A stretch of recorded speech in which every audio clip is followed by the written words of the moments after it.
good morning mga idol. Buhay bukid naman po. Yung inyong pobreng gwardiya magsasaka mga idol. Farm tour muna tayo mga idol. Ito po yung ating munting tubuhan mga idol. At ito naman po yung ating mga saging mga idol. Ito po yung ating mga bagong tanim na macro propagation. At nagbubunga na rin mga idol. At yung mga iba dito mga idol, harvestan ko na rin. Ayan.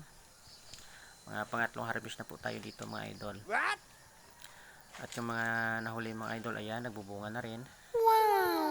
Yung iba mga idol, lumalabas na rin yung mga puso. At ikot lang tayo mga idol, punta tayo doon sa kabila. Mayroon pa tayong mga saging doon. Ayan. Yan po mga idol. At yung sa taas mga idol, yan po yung mga malalaking sugbuan na itinanim natin mga idol. Ayan, nagbubunga na rin po mga idol.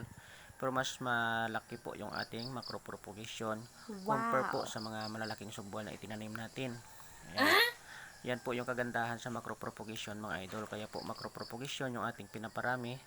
At yung ating kaugalian na itinatanim. Ayan po yung ating old generation mga idol. At ito naman po yung ating gawing second expansion mga idol. Medyo malawak-lawak rin ito mga idol. Kaya kailangan natin ng maraming subuwal. Kaya nag-reserve ako ng subuwal mga idol. At pagsamantala, hindi muna ako nagbibenta ng subuwal ngayon mga idol. Ayan po yung ating gawing second expansion mga idol. Ayan po. Ayan, at unti-unti matatapos rin natin ito sa paggapas. Ayan, at pagkatapos nito mga idol, kapag natuyo na itong mga damo na ito, atin itong sunugin. At mag-apply tayo ng herbicide para malinis na rin natin ito mga idol. Ayan. Para makapagsimula na rin tayo sa pagtanim mga idol. At maganda yung panahon ngayon mga idol dahil paulan-ulan. Ayan, mabasa yung lupa. Mga idol, ito po yung aking buhay dito sa bukid mga idol.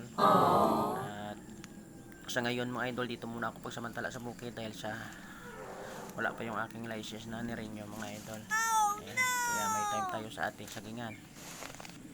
At hanggang dito na lang mga idol. Maraming salamat po sa inyong suporta at pagsubaybay sa aking mga video. Thank you for watching. Bye bye.